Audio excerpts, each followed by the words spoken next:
Welcome back, everybody. This is the NFLA. I'm Brooksee. He's Calvo, and what a weekend we had! If Whew. if wild was used to describe last week in the wildcard weekend, this one was just weird. We had a couple of blowouts and a couple of overtime games. Two overtime games out of four. You don't see these kind of close games, and then total opposite end of the spectrum, a couple of blowouts as well. Especially in the playoffs, you expect every game to be close, but here we are. The Seattle Seahawks took care of business. So did the Patriots. And obviously the Broncos got through as well, but they got stuck in overtime with the Bills. And the Rams won a thriller in OT to cap off the week as well. So the Elite Eight becomes the Final Four. Calvo, off the top, any thoughts? I think it's just you can never be prepared. Always expect the unexpected in the NFL. And man, even when good things happen, it's always overshadowed by something else, it feels, right? Yeah, And totally. like this week was no different. And like you said, we saw blowouts, we saw a couple overtime thrillers, and when you're this late in the season, it's exactly what you want to see. And for the good people, I don't think we're going to drag this episode on at all. Like, it's just let's get straight to the point. Let's talk about the mayhem that happened because, Fuck yeah. dude, a lot of people thought, okay, Buffalo got past the Jags. Nobody's stopping them now, right? Right? You'd think, a playoffs, no Mahomes, no Burrow, no Lamar, should be smooth sailing for. Well, you'd think out of all of them, he's probably the highly touted one in the whole group that's left, outside of maybe Matt Stafford. Right. And, dude, would you say it was because of Allen that the Bills couldn't get it done at Mile High? Yeah, I mean, he turned the ball over, what, four times? So Yep. I mean, he played some hero ball as well. He accounted for over 300 yards of offense. I think 350 yards of offense himself, Yep. but he turned the ball over four times. So that's what like. We've known that about Josh for how long, right? He's high risk, high reward. He's going to make some plays for you. He's also going to hurt you. Well, the thing about this game too is it wasn't even impacted like the weather or by the weather like some of these other games, Yeah. and he was still putting it on the ground. And very uncharacteristic of Josh. He came out afterwards very emotional, saying that he felt like he let his team down. And of course, they're going to have his back. That guy never costs them the game usually. No. And maybe that is a little facetious to say that he cost them the game, but yeah, anytime you have four turnovers, it's not looking too good. And what would a Buffalo Bills playoff game be without a little bit of controversy, right? Little bit of controversy for sure. And like this was a great game all the way through. Hmm. As evenly matched as you can get. The Broncos outscored the Bills 20 to 10 in the first half. The Bills outscored the Broncos 20 to 10 in the second half, right? So we're 30-30. We're going to OT. It was a banger of an OT. And then controversy. Like you said, we first it started with that Brandon Cooks catch. Josh heaves one downfield. Brandon Cooks appears to come down with it. Looks like a catch, looks like he's down, looks like there's contact by the defender and then all of a sudden the ball is loose and it's in the defender's hands. And so they rule it an interception. And it's just crazy because a similar thing happened to the Chiefs against the Bills last year. And it was a Xavier Worthy catch that got ruled a catch on a very similar circumstance. So it's like, what even is a catch? Yeah, and I can see why the Bills fans would be salty about this. Nine times out of 10, that ball gets ruled in favor of the receiver. Yep. And I try and, especially now that the lines are out, I try and look at things very impartially, right? And you have to remember these things are happening at like top speed and bang bang moments, right? And when you slow it down, yes, it looks like he has full possession. He hits the ground, gets rolled over on, and then next thing you know, the ball's in the defender's hands. Yeah. When you look at it in real time, he doesn't even really survive the ground. Like he's hitting the ground and the ball's kind of popping up, and then it just happened because of that motion of the defender coming over top of him and Jaquan McMillan. Obviously, the ball did not end up in Cook's hands. So if you're the referee, you're kind of in this position where you got to make the call in the field to say, well, that's an interception. Right. I think the bigger issue with it is that it didn't get reviewed. Like Bills That's it. call a timeout, never gets reviewed at all, which that's the part I don't agree with. I do think that it was not a catch. I'm sorry, Bills fans. Again, only because of the fact that he hit the ground, and as he's hitting the ground, the ball's popping up. I see the So argument from both sides. It didn't yeah, quite look like he survived the ground, I guess, yeah. but But And it's then been ruled a catch in many other circumstances, right? So right. And we're going to talk about it probably in some of these other games, but there's a couple moments in the Sunday games that would have been like, okay, that was a catch. How's that any different than Cook's, yeah, right? yep. And I can see where some of the saltiness comes in if you're a Bills fan, much like a Lions fan, you feel like you're always getting screwed by something else other than the circumstances of the game, right? And unfortunately, some of these things are going to overshadow the great things that Bo Nix and the Denver Broncos did in this game because of two plays, essentially. Well, and like I don't want to take anything away from Bo Nix and the Denver Broncos. They played a great game, but if that Brandon Cooks catch non-catch was the only controversy, I'd have said fine. Yeah. But the two PI calls, the two defensive pass interference calls to basically gift Denver the game in OT, you got to let them play, man. Like those, I could see if it's egregious, like if it's a very obvious defensive pass interference, like the contact is well before the ball gets there, sure, throw the flag. But if it's overtime of a playoff game, you got to let the players decide it if it's that close. And to me, the defensive contact didn't get there till pretty much the ball was there. Very bang bang, especially at real life game speed. When you slow it down super slow mo, sure, it looks like the defender gets there maybe a millisecond early. But at real life speed, there's no way to fucking like, come on. Two of them, basically Yeah. from the Broncos side of 50, one throw partway, halfway there, and then another throw basically down at the Bills 5. And that's game Yeah. over, right? It's a free kick from there. It's a chip shot field goal right from there. So you Yeah. can't hand a team a game in the playoffs like that, refs. You got to let them play. Yeah. And I think that's what stings the most. It was the moment that it happened Yeah, and what part of the game it was in. And again, kind of devil's advocate, I somewhat agree with the first one. I definitely didn't agree with the second one. right. And but again, you know better as a defender. You can't put yourself in that position. And of course, you don't want to give up all the yardage. Sometimes it's better to take the penalty.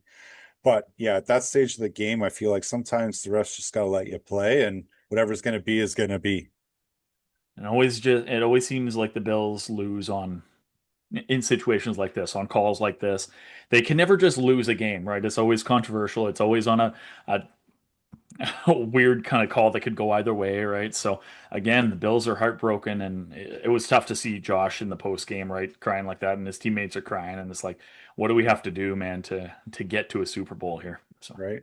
It felt like this was the year for them to go deep and I'm not saying they're going to win the Super Bowl by any means because I think there's a couple teams in the NFC that are stronger than they are and they're going to be playing each other this next coming week here. But I think it's just one of these things that this is why you feel for the Bills and Josh Allen is because you got to see him on full display and yeah, everything that makes him great and everything that makes him not getting over the hurdles, right? The yeah, turnovers. But then, like you said, he basically was the offense and 300 plus yards by himself. And, unfortunately, another loss in the playoffs, not getting to the Super Bowl, cost Sean McDermott his job now. sure did. And to just go back for a second, I don't want to erase anything Bo Nix did. He was great in this game. He 279 yards passing, three Oh, touchdowns. And you say what you will about the Bills' rushing defense. Normally, they can be run on, and they were stout today. Jaleel McLaughlin only had 21 yards on the ground. RJ Harvey had 20 yards on the ground. Bo Nix was the leading rusher with 29. So yeah. they could not get anything going on the ground. It was all up to Bo Nix and his arm and the Denver defense. And they did just enough to get this game won. But that's a weird fucking injury. We can talk about Sean McDermott in a sec, but Bo Nix is done for the year. No one even saw him really get hurt. Like he seemed to get up fine after the play that they say it happened on. He then the very next play threw a ball like 30 yards downfield to Mims and looked fine planting on that plant foot or plant ankle. And then after the game, all of a sudden it's Bo Nix broke his ankle and he's out for the year. And I thought it was a joke when I first saw the headline. I was like, he Mhm. just did post game interviews. He seemed fine. But yeah, Bo Nix is done for the year. So Jarrett Stidham is going to come in the backup quarterback and have to finish it off for Denver. I was gonna say you got a little horny there because I was gonna finish talking about Buffalo and then be like, and part of the reason he got fired is because then we could talk about Bo next. But that's I all right. did get a little horny. So That's whatever. that's all right. But there's some like reports, and again, everyone's gonna chat about when it happened, when it didn't happen, and the report coming out, and it was reason the rumors going around now is because I forget who it was on Denver, but they posted a story and then quickly got deleted. And there's a lot of controversy that they're covering up Bo Nix on when he actually got hurt. Because if you do watch him, yeah, he's running just fine on those last couple of plays. They said that he tweaked his ankle in the last couple of plays. Yeah. Even he's standing there taking an on-field interview after, and he doesn't look like he's in any pain, Well, that's it. Like you can't give him some painkillers and tape it up next week. Like, right? So my guess is they're celebrating a little too hard, hit the showers, hmm slipped in the shower, hmm Bo next time. Probably what it was. Yeah. And you hate this for the Broncos because they're here. They're right there. Yeah. You have a somewhat winnable matchup next week against the Patriots, who've been playing quite well too. But The this is really life. nice thing for Buffalo or for Denver, sorry, to have to face the Patriots is the Patriots. Did you see what Nick Foles posted? The Patriots tend to struggle in championship games against backup quarterbacks. So I there did you go, see that. Denver. So there you go. And I did say on our group chat, if Nick Foles could do it, so could Jared Stidham. There we go. Yeah. Let's go. What a great game to kick off this weekend of football games, right? I feel like that's 2 weeks in a row now where we get the best game of the weekend first, and then it's kind of downhill from there. Now, I will Right? say the Sunday nighter did kind of pick it back up a little bit. That Rams Bears game was a banger as well, Oh but yeah, we'll it get was there, fun. man. I want to talk the other side of the game right now. Let's talk Seahawks. Let's talk 49ers. This one did not need overtime. Are you sure? In fact, I think San Fran scored 9 points in total over the last two meetings. Oh my God. So Must be Rashid Shaheed took the opening kickoff of this game all the way back 95 yards for a touchdown. Those 7 points off the opening kickoff were all the points that the Seahawks needed. Literally, they could have not scored a single point the rest of the way and they would have won. The Niners put up 6 points. However, we did say that their offense was going to break out. Remember I said last week I think the offense is going to break out a little bit more this time. They only yeah. put up 3 points last meeting, so they doubled it this time. There you go. Woo! Progress. Solid six. Now, let's be real. The 49ers are pretty banged up in They are. comparison to Seattle, They but are. Seattle showed why they're the number one seed, right? And there's all this talk. Okay, Sam Darnold hurt his oblique late in the week, didn't Yeah. practice.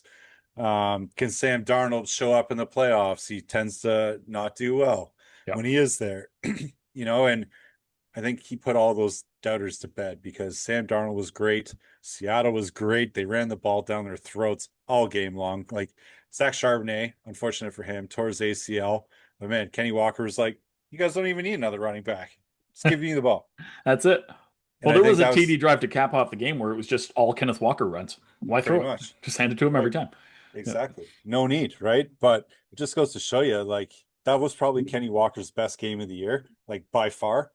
Yeah. And maybe he needs to be the bell cow because, Well, he's going to have to be now. It's all the Kenneth Walker show now. like I said, I'm pretty sure I read that he tore his ACL. So Okay. Yeah. So he's not done good. most of next year, too. Yeah. So not great for the Seahawks, but at least you still have Kenny Walker, right? And um, Seems but to be all man, you need. Like they were up 17-0 after the first quarter. This game was over after the first, 24-6 at the half. If it didn't feel like it was over after the first quarter, it definitely felt like it was over by halftime. And then like the Seattle defense just was relentless, right? They didn't give the Niners anything in the second half. right. And then they felt like, you know what, let's put up 17 more as well. Just for good Well, measure. and much like I felt like the Lions playoff game last year, if you're going to turn the ball over, your defense has to be unreal. Like Yeah. there's no room for mistakes. And man, San Fran turned the ball over 6 times, Yeah. and Seattle scored 27 points off those turnovers. So That's the like ball game right there. you can't even blame the defense. Like I know it was 41 points, but you can't even blame the defense on that. Like that's just straight up terrible quarterbacking It's well, and Purdy and fumbles. Yeah. yeah, exactly. I was gonna say Purdy wasn't great. He only got picked off once, but yeah, this Niners team put the ball on the ground a bunch of times. So Yeah. yeah, Not ideal. And exactly. CMC was out of the game Yeah. most times, in and out, especially in the second half with a stinger in his shoulder. Name the other injuries San Fran's had over the year, then it's actually quite impressive that they even made it this far. Oh, this fucking Seahawks team is a wagon, though, dude. Like, on it, who's gonna Yeah, stop the Seahawks right now? Good lord, I got an idea. by far the best team in the league. Yep. What's your idea? My boy. He's gonna take him down next week. You think so? Hell yeah. Matty Stafford goes into Seattle next week, but we will get there, man. How about we? Mhm. Do you want to hit the Sunday games? Sure. Anything else you want to say about the Seahawks Niners? There wasn't really a whole lot to talk about here. It was an absolute shit kicking. Yeah, I think we nailed it on the head. Seattle's a wagon. San Fran's too banged up. Sucked. What Yep. else to talk about? Seattle's healthy enough, and they're off to the NFC Championship game. So we'll find. Well, we know who meets them. We know who meets them there. We know it's the Rams. We will get there. The Yep. first game Sunday, though, buddy. Patriots Texans. This did not go at all how either of us thought it was going to go. No, but I think that the weather really impacted this game. It was very sloppy in the snow. There's 8 total turnovers on both, like from both sides combined. Yeah. But man, my boy CJ, like these last 2 weeks have been rough on him. Like what first quarterback ever to have 5 fumbles and 5 interceptions in a postseason. God, That's that's one of the bad. worst postseasons I've ever seen, and I can't believe he even won a game. Like they beat the Steelers with him putting the ball on the ground like 5 times.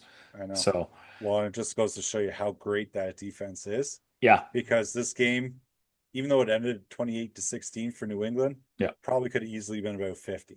yeah, So kudos to the Texans defense. yeah. And I thought they were going to be able to ride them right to the Super Bowl. Didn't happen.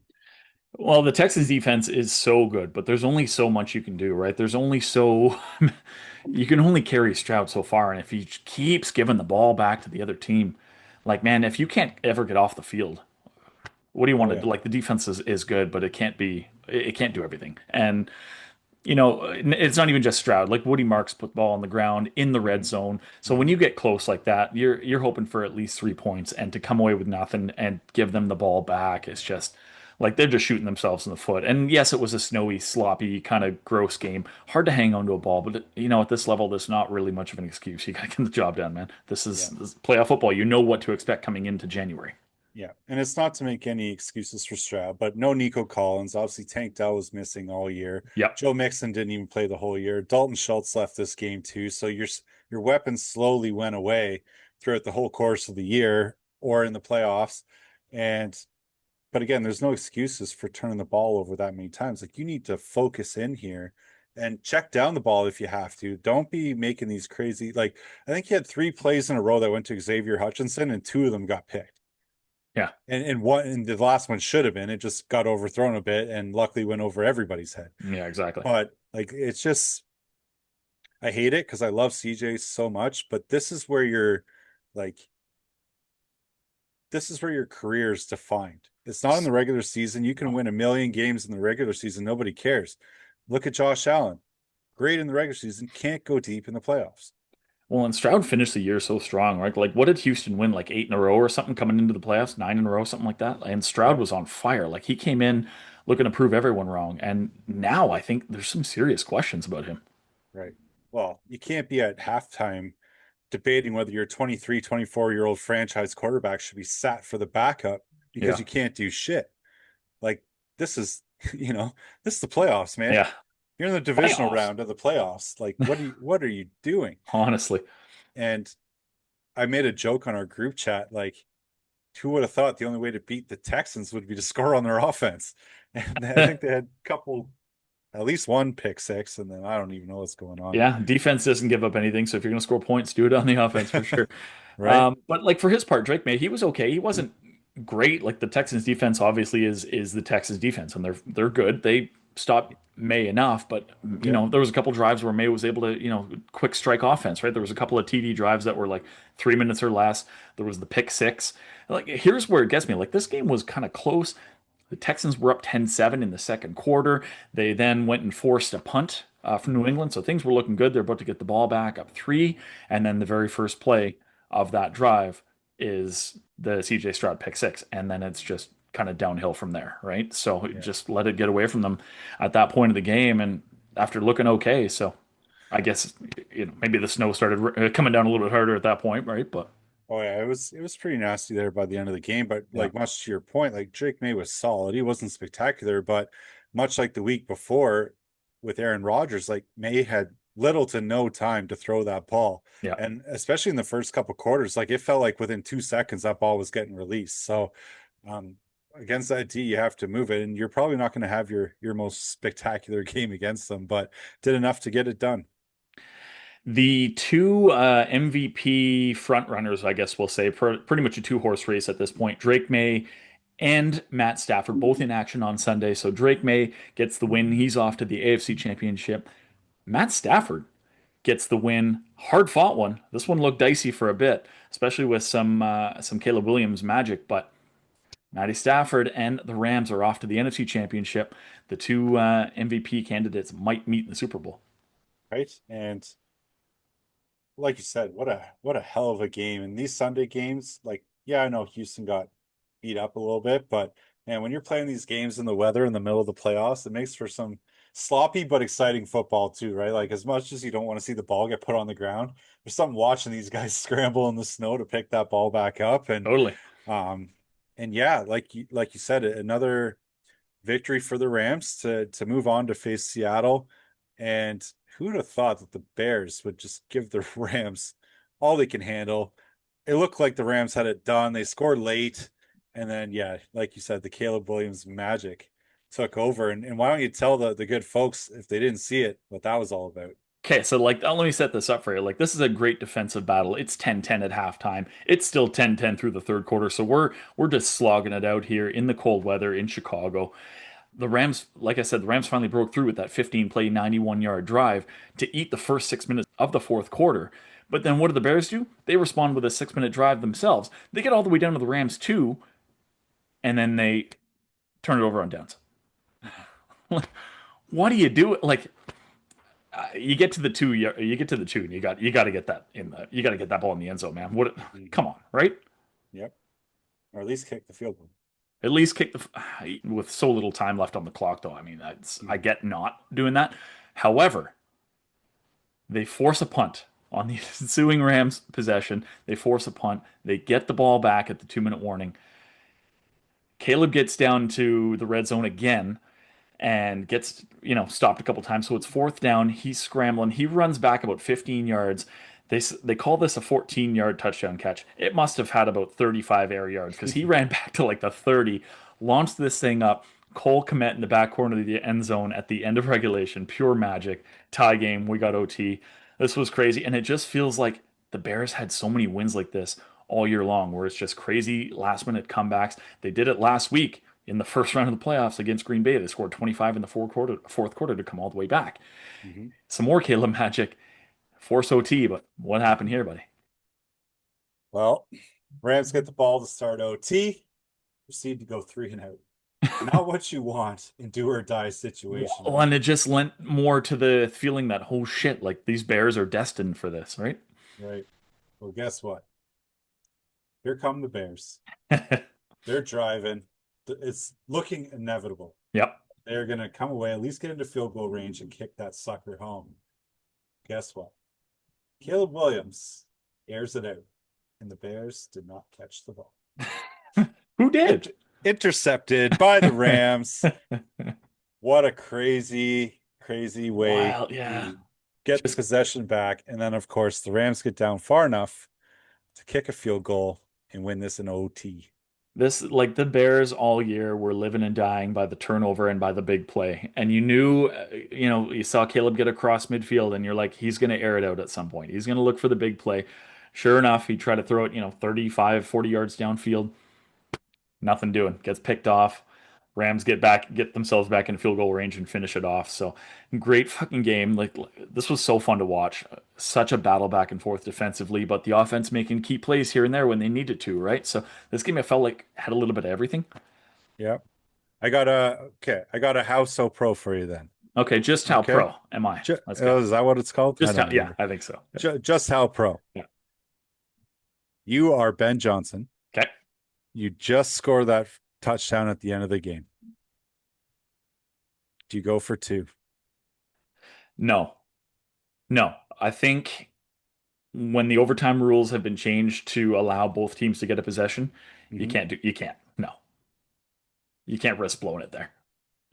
I'm going to say I'm surprised he didn't go for two because Really? that's just Ben Johnson. But I think everyone would have known what was going on if you did run for two, and you'd have to have some crazy trick play in there, which I'm sure you probably did. But do you have the confidence to run it in the snow, right? Yeah, So I think, yeah, the smart call was made by taking it to overtime. Just like you said, you get a chance to get the ball back. It's not just sudden death. right. So I think that was definitely a smart play. The safe There's play. something about being a little gunslinger, those I would have liked arousing to to see me. it. live or die by that 2 point conversion, right? I would have liked to see you get a little ballsy and go for that for sure, Ben right? Johnson. But you know what? The OT finish was just as exciting, I thought. Um, Absolutely. so a little, a couple parallels here. We talk about the two MVP frontrunners. They both have to go on the road to face the one seed in their respective conferences this weekend. NFC and AFC championship games this coming Sunday, the 25th. Buddy, let's talk about it. First up, 3 p.m. Sunday, we got the AFC. We got the Pats in Denver to face Jarrett Stidham and the Denver Broncos. Obviously, losing Bo Nix puts a pretty big damper on the hype that this game could be, right? But Yep. they're still number one seed for the reason they rode their defense for a lot of this way. And I mean, let's be real. Stidham's getting reps in practice. He'll be fine. He's been Yep. around long enough. Hasn't really done much since 2022. But Sean Payton apparently has full confidence in him. But like, how do you go against what the Pats are doing right now? Like, as much as we say Seattle's a wagon, like I know Pats aren't quite on that level, but definitely out of the AFC, they have to be the favorite now, right? I would think that they have to be, and you can have all the confidence in the world in Jarrett Stidham, but there's something to be said for actual in-game, real-life reps, and he just does not have them. And I Mhm. can see him panicking. I can see him getting flustered a little bit. Even if he doesn't, even if he is composed, I just don't like he's the backup for a reason, right? I don't know that he has the skill set that Bo Nix has to really like I don't know, man. I can't see Denver getting out of this game. Patriots seems like they're destined to go back to the Super Bowl this year, but I mean, I guess anything's possible, right? Well, I think that Denver O line is really going to have to be pretty stout because you're going to have to give Stidham extra time and you're going to have to be able to run the ball. So if they can't do those two things, they're going to be toast pretty quick. You're absolutely right. Like with Stidham as limited as he probably is going to be, I don't think they're going to let him throw as much as they let Bo Nix throw. So you're going to have to depend on your ground game if you're Denver, right? You're going to need RJ Harvey. You're going to need Jaleel McLaughlin to really step up and get you guys some yards and some first downs and move those chains. Stidham's going to have to make a throw. Sooner or later, he's going to have to make a throw, and you just kind of have to hope that he and the receivers are on the same page. And Mhm. yeah, it's going to be an interesting game. It loses a little bit of hype, like you said, with Bo Nix out. So For sure. you know But what? if Oh, I'm Payton, I let Stidham go and throw like the first five plays. you think That'll so? really get him thinking, and then you just start running play actions, It's and then you smart, actually. The Patriots would not expect that. no. Yeah. So put me in, Uh, coach. but yeah, exactly. I think the game that does have a lot of hype, though, and will live up to it, and both starting quarterbacks are going to be dialed, I think. Rams Seahawks Sunday night, buddy, 6:30. For the NFC Championship, we've got like two just powerhouse teams.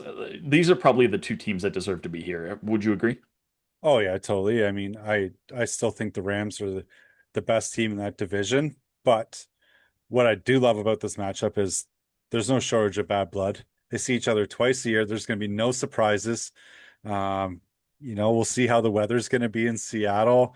I mean, it can't be anywhere than what they just did in Chicago, right? Yep. And yeah, you've got the solid vet versus the guy trying to get there for the first time. So it'll be interesting to see how that experience plays out for the Rams. And I mean, can't discount the fact that the Rams did it not too long ago, right? So it's one of these things that it'll be interesting to see the composure of Sam Darnold. Oh, that's exactly it. Like Sammy D, he's been kind of in situations like this before, big games, playoff games. Um, but Matt Stafford is such a like he's got a Super Bowl under his belt. He's so composed. He's been doing this forever, Mhm. right? So I think like this is a tough one to call because I think the offense, the Rams are favored. Rams probably have a better offense, but if we're looking defenses, probably favors Seattle. So it's Mhm. like which one's going to give, right? And I think the experience of Matty Stafford and just the weapons that he's got. But we've seen that what the Seahawks can do to pretty much every offense, right? They can just Sure. shut shit right down. So it's going to be an interesting game and bruising. Like you're right, the division rivalry. These teams hate each other. Oh yeah, There's going to be some big hits. There's no love lost here. The winner of this game definitely deserves a Super Bowl appearance. absolutely. And luckily enough for them, one of them gets to go to the Super Bowl. Yes, So sir. it'd be interesting to see if it's Sam Darnold or Matty Stafford. But I think all the Bravonians know who I'm cheering for. Your boy Matty, of course. Okay, so I got to ask you this though: what is your score? Who do you think's winning the first game, Patriots and Broncos, and what's your score prediction? Okay, well, I'll go as far to tell you that my lock of the week is going to be the Patriots, and I feel like with losing Bo Nix, this game may not be very close. I'm going to say 27-10 for the Patriots. Oh, that like a three-score victory. Oh, wow. Okay. Well, I don't think it'll be quite that. You know what? I followed you all last week, and we were way off. We did like nothing happened even close to what we what we thought was going to happen with our predictions last week. Look it up if you want to see how bad we were. But you know what? We're allowed. Yeah, We've been pretty good this year. We're allowed to have an off week. We can't get them all right. can't get them all right. Yeah. So I do think the Patriots win this game. I'm gonna say I'm gonna go 24 to 20. Patriots get it done on the road and go back to the Super Bowl. Sounds good. Yeah. What about the Okay. other So game? Rams Seahawks. Ooh, I can't. I don't know if I can go against the Seahawks at this point, man. This team just looks way too good. I know they lost Charbonnet. I don't know that they need him. So give me the Seahawks by a score, I think for sure. I think it's going to be 30 to 24 for the Seahawks. 30 to 27. 24. Sorry, 30-27 Seahawks. Go ahead. You sure? You done? I'm good. I'm good. Okay. I'm done. 24-21 LA Rams. Let's go. Rams. Okay. Matty Stafford back to the Super Bowl. Okay. So we'll see what happens next week. So yeah, your lock, you said, is the Patriots. Yep, So your dog will be the Rams. All right. got This it. is the last week that we can do locks and dogs. We can't really do it for the Super Bowl with just the one game. So Mm-hmm. yeah, the Seahawks are my lock, and I'll go with the Broncos to see what how our records shape up to finish the year next week there with Broncos as my dog, Seahawks as my lock. So yeah, that's Man, if only the Texans won, I would have had the potential to pull this. It would have been 500 for my law or my dogs. I would have I know. snuck back Yeah, up you there, got so close. It's still respectable though, considering what it was. considering what it was. Yeah. But nonetheless, Bravonians, I hope you're super excited for this weekend. Three Super games Bowl left in the matchup. year. 3 games left Yeah. in the season, everyone. Whew, crazy. Hard to believe it's gone so fast. But one thing is for sure, your boy Brooks is going to chill in the sun. I'm going to dig myself out of the snow here in Southern Ontario. We'll see you next week. Peace out. I'm leaving tonight. I'm going to be watching the championship games on a cruise ship, buddy. So I'll see you next week. I'll be nice and tanned. It'll be great. About time. Pasty. All right. See y'all next week.